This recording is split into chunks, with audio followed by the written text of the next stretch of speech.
In the headlines, first batch of Nigerians arrive from Romania. House of Representatives rejects bill to regulate children of public office study abroad. Abuja Games Village Residents Association private developer disagree over court order. And on the foreign scene, Ukraine secures Zaporizhzhia nuclear power plant after Russian attack sparks fire, global alarm over nuclear danger. Hello and welcome to Trust News Update. I am ABUBAKAR. Thank you for joining.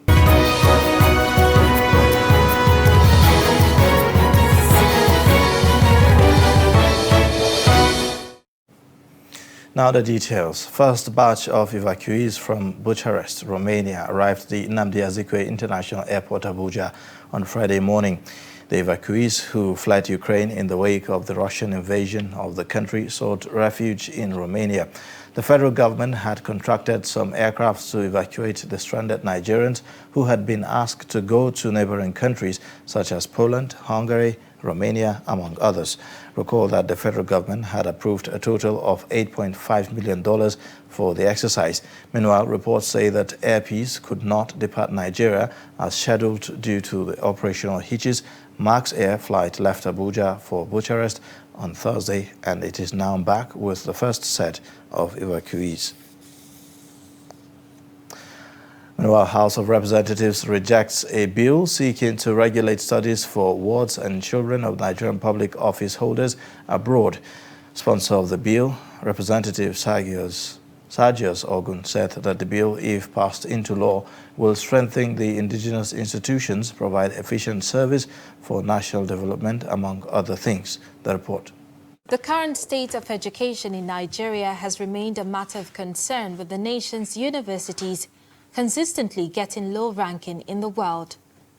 This is one of the cogent reasons for the mass exodus of Nigerians overseas for studies due to incessant strike actions by university lecturers, poor lecturer-to-student ratio, to name but a few.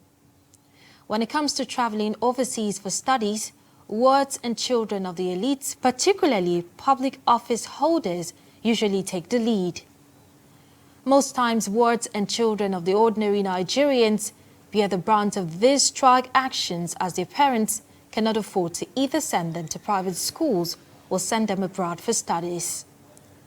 The funds used by these elites are most of the times alleged to be sources from public purse. To this end, Representative Sargios Ogun in the bill highlights the need to regulate the practice of public office holders sending their children abroad for studies. More than 75,000 Nigerians are reported to be studying in Ghana, paying well over $1 billion USD annually for tuition fees and upkeep. Most of these foreign students are children, ward of public servants and political office holders who ostensibly cut away public funds to a private use. For private use, it is against this background that this bill is proposed to regulate this trend and position our educational system for global competitiveness. The bill, however, met with resistance, which started from the Deputy Minority Leader, Tobi Okechukwu, who said there's no proof regulating international studies in any way that proves the standard of education in Nigeria. Other lawmakers who contribute to the bill oppose the bill in a bill to make the sponsor of the bill withdraw it. Is it likely that children schooling overseas is the reason why our educational institutions are not working effectively? We must make a distinction, Mr. Speaker and honorable colleagues, between hiring competent people who should man offices, who should be responsible, who are acting based on knowledge, as against legislating for things that may not in a real sense cure the problem. Mr. Speaker, distinguished honorable colleagues, may further this bill in section 42 of the Constitution of the Federal Republic offensive very strongly, except you amend this section, then you can be able to say you are bringing this kind of bill to the floor of the National Assembly. For this ground, Mr. Speaker, it offends it completely. It's against the ground norm. It's against the operational compass upon which all laws lay their claims in Nigeria. It's not maybe because we are public officers, you not see as children schooling abroad. Some have the means, apart from being incumbent. So if you say, because I'm now a member of House of Rep, I should go and withdraw my children from where they are schooling, and our institution here, as he has said, is not in order. Everybody wants the best. Actually, most of us here, I can say, we went to higher institution in this country when the schools were good. Representative Ogun, however, insisted he will not withdraw the bill. In his response, the Deputy Speaker who presided over plenary said the House cannot be blackmailed. Our language in the floor matters, and we should not be blackmailed, and there shouldn't be blackmail. Those in favor that the bill be executed and say aye, against say nay, the nays have it. This is not the first time this particular bill has been presented, and each time it has met same resistance. Lawmakers, however, believe that investment in education needs to become much more efficient, requiring government at all levels to prioritize the sector since it is considered as key to economic prosperity. Now, Abuja Games Village Residents Association is accusing a private estate developer of invading their estate, building on walkways, cutting down trees, and constructing buildings in flagrant abuse of the master plan. The developer, however, said that he has all necessary approvals. The report. Chairman of Association Abuja, Abdullahi Yahya, said all buildings in the estate should be a 3 to 4 bedroom terrace flat, but a new development is threatening the serenity of the estate. Yahya said the association are in court challenging the legality of erection of new structure in the estate, but the developers continue with his development despite sustaining court order directing parties to maintain status quo. He accused the developers of hiring 20 policemen to guard his workers' building in the estate when members of the association tried to stop him. The issue before us has to do with the developers that have invaded our estate, and in spite of the court order stopping them from construction further, which the case is now adjourned till 14th of March.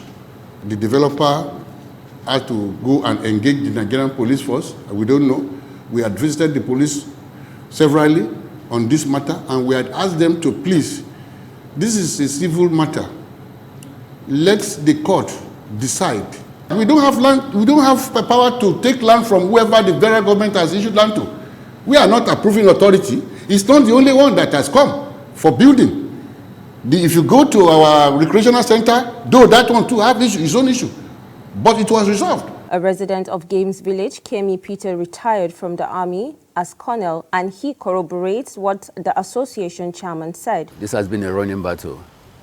The developers have impacted a lot on our security, our sewage system, our green areas, our common areas, and they have destroyed it, and it is no more in accordance with the plan which government gave Games Village when it was established in 2003 after the Koja Games. Responding to issues raised by the Residents Association Chief Executive Officer of City Gates that is responsible for erection of new building at the Games Village, Mike Ijoku, said he obtained all the necessary approvals and no court stops him from building in the estate. Well, yes, we are doing such developments inside Games Village. I will have all the relevant documents. If they have any issue, they should take their complaint to the FCT or to the Federal Executive Council, which I know they have done already.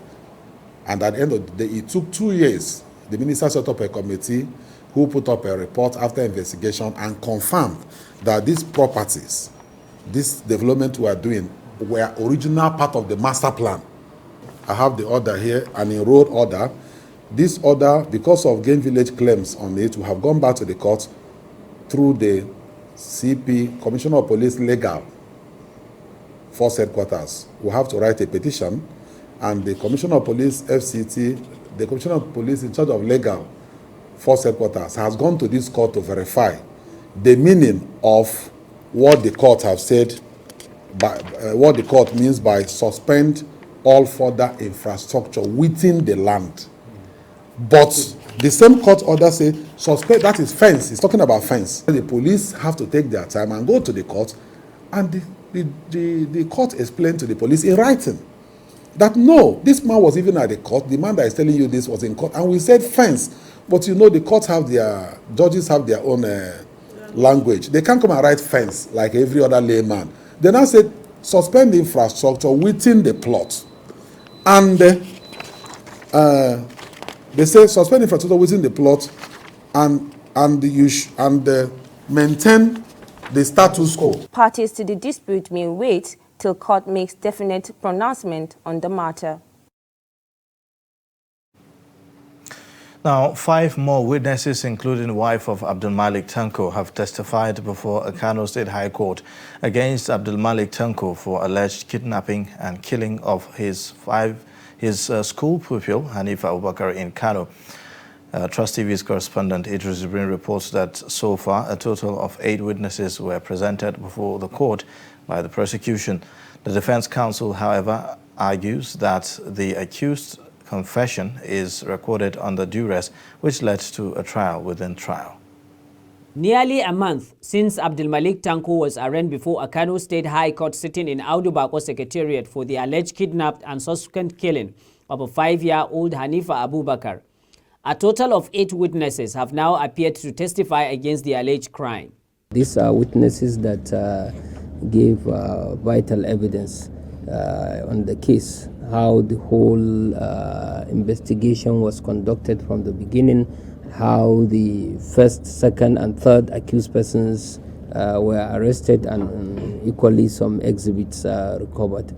Wife of the accused, Jamila Muhammad, while testifying before the presiding judge, confirmed that HANIFA spent 5 days in their house after the accused told her that the child belongs to his friend, whose wife secured a job in the Kingdom of Saudi Arabia and was invited to Abuja for documentation, hence the idea to keep the child with him for some time. And all these witnesses were thoroughly cross-examined by the defense team.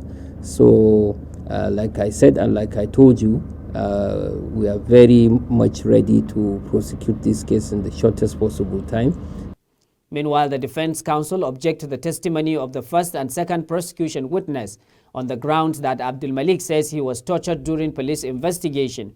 Hence, the presiding judge, Justice Usman Naabba, ordered for a trial within trial, during which Abdul Malik was summoned to the witness box, where he confirmed to have been tortured by the police. They called different witnesses, numbering from 4th, 5th, and 6th. It was on the 6th we objected to the tendering of the statements of the first and third defendant. Then the court ordered for trial within trial. And we graciously acknowledged and went into hearing of the trial within trial, which you will be also surprised that we face it today. And the court has asked us when to respond. We say we will respond within the time slated for this case, bail for 9th and 10th of March. And we promise the court that we'll make sure we exchange our addresses, and on the 9th, the court will rule on the voluntariness or otherwise on the statement being objected of the first and third defendant. The purpose of trial within trial is to test the voluntariness or otherwise of the statement of the first and third defendant. That's the purpose. And we know if we come and play drama, we look funny. The law requires that we should do the needful, and this is what we are doing. The representation of defendant is not for joke, it's for real. For now, the judge has adjourned the case to the 9th and 10th March 2022 for further hearing and subsequent ruling on the trial within trial for the alleged torture before the return of the main trial. Idris Jibrin, Trust TV News, Kano. Now, 16 days after the tragic story of late 19-month-old pupil Obinna Edesili allegedly flogged to death by his teacher, it has now been established that he died as a result of septic shock. Delta State Commissioner of Police disclosed this during a press briefing at the state headquarters in Asaba, insisting that the autopsy result shows that his death is not caused by the flogging. Consequently, CP Ali Muhammad says that investigation is concluded and that the matter has now been charged to court. Reacting to the news, the mother of the boy says her position on the cause of the death still remains the same, and she is calling for justice for her late son. According to the autopsy report, the cause is that the boy died of septic shock. Septic shock. That is what the autopsy result says is, of course, the death of, that caused the death of that boy. Not the flogging as alleged. So now that the autopsy report is out, and of course doctor says it is caused by septic shock, we have no option than to charge the case to court. When it gets to court, lawyers, court can do the follow-up from there.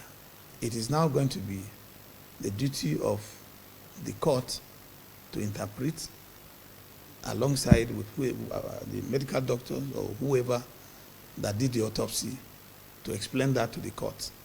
As far as we are concerned, we are done with that investigation. The police is done with the investigation of that matter. The next is to charge the case to court. So whatever interpretation the court wants to give to it is left for them.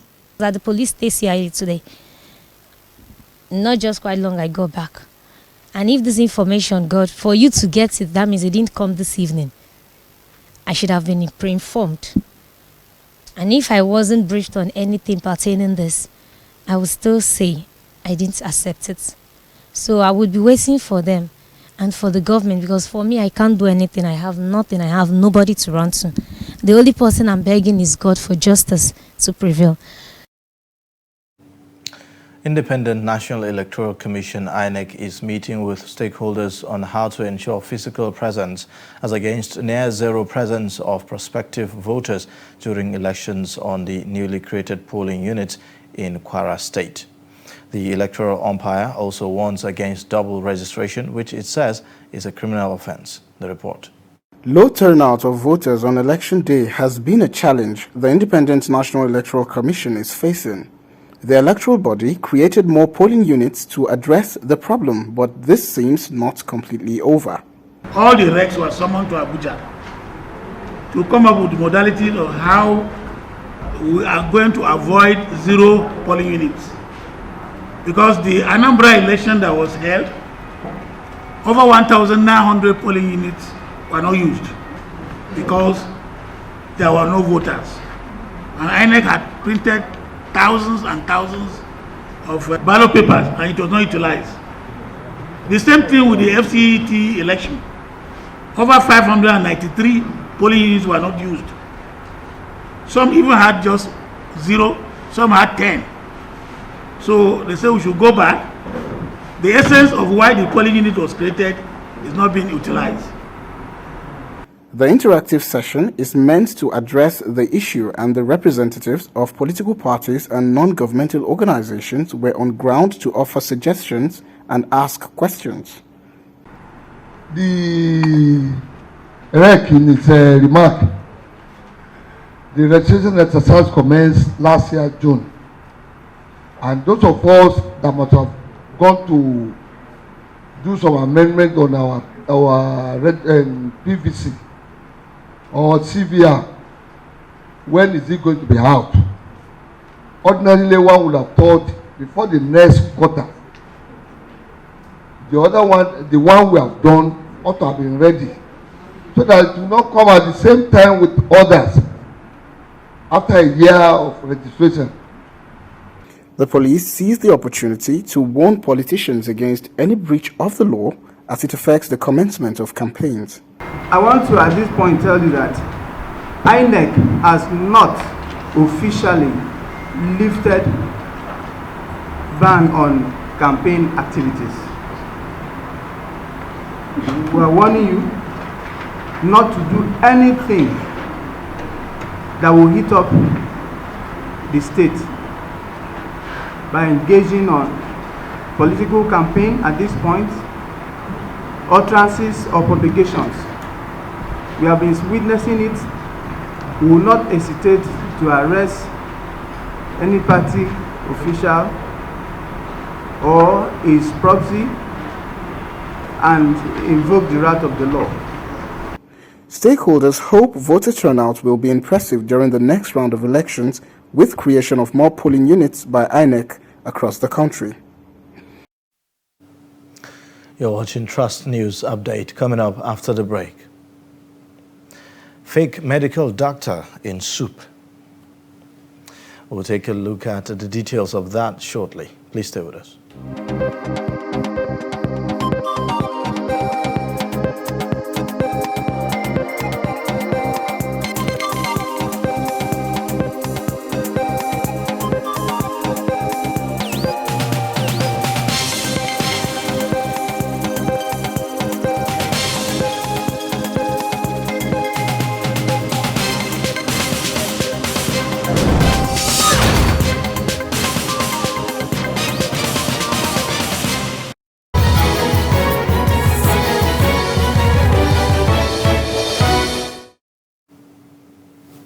Thanks for staying. You're watching Trust News Update. Let's have another look at the top stories again.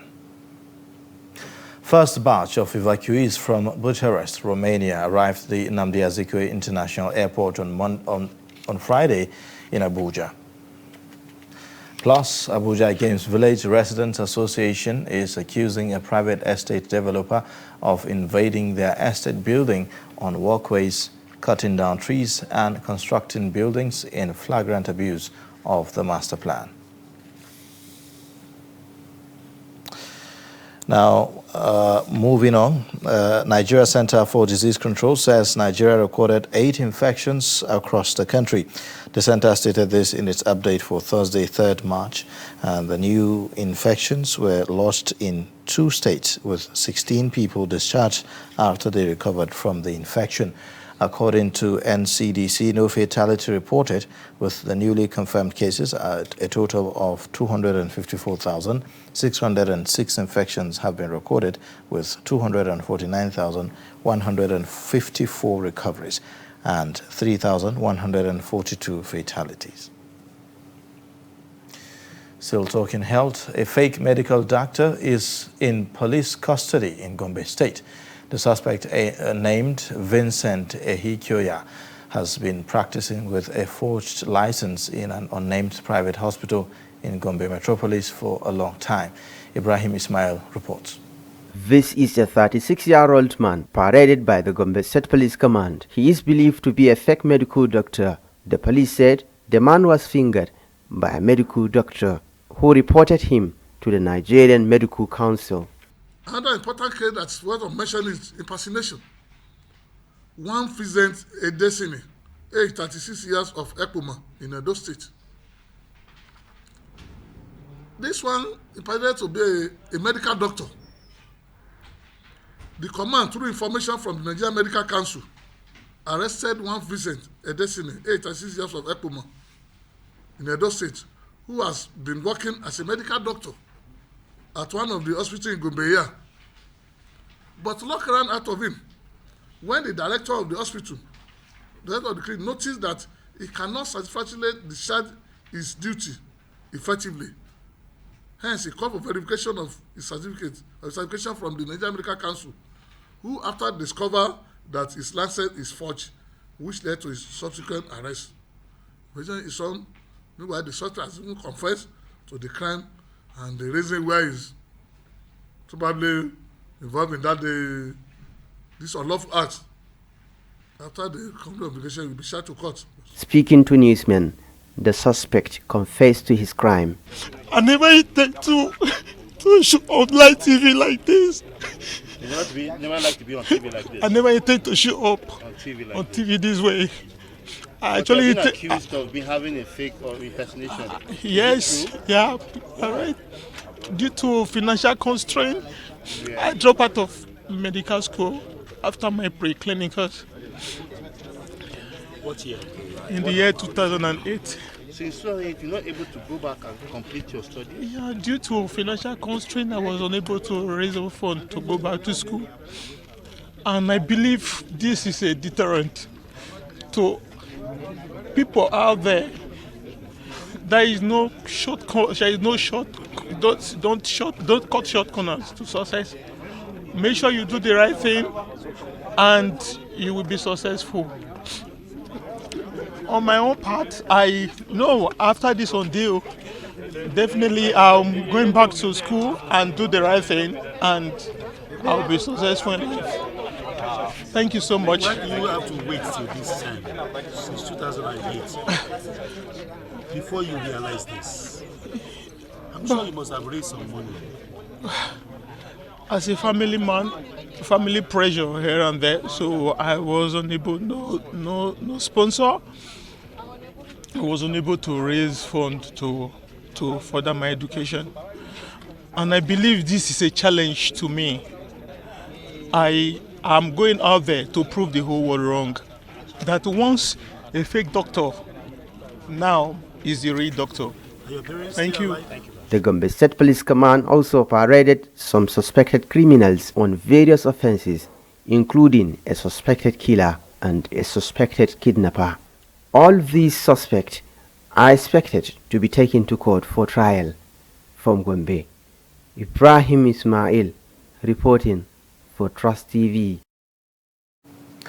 And now, away from Nigeria, Ukrainian authorities say the safety of the Zaporizhia nuclear power plant is now secured after a fire broke out at a training building when the complex came under fire from Russian authorities. The Russian airstrike destroyed the power plant in Okhtyrka, a city located between Kharkiv and Kyiv, leaving residents without heat or electricity. Head of the region said that they are trying to figure out how to get people out of the city urgently, because in a day the apartment buildings will turn into a cold stone trap without water, light or electricity. Okhtyrka is home to a key military base where some 70 Ukrainian soldiers died last week in a Russian attack. With that, we've come to the end of News Update. Connect with us via our social media platforms and also subscribe to our YouTube channel for more. I am ABUBAKAR. Thank you for watching.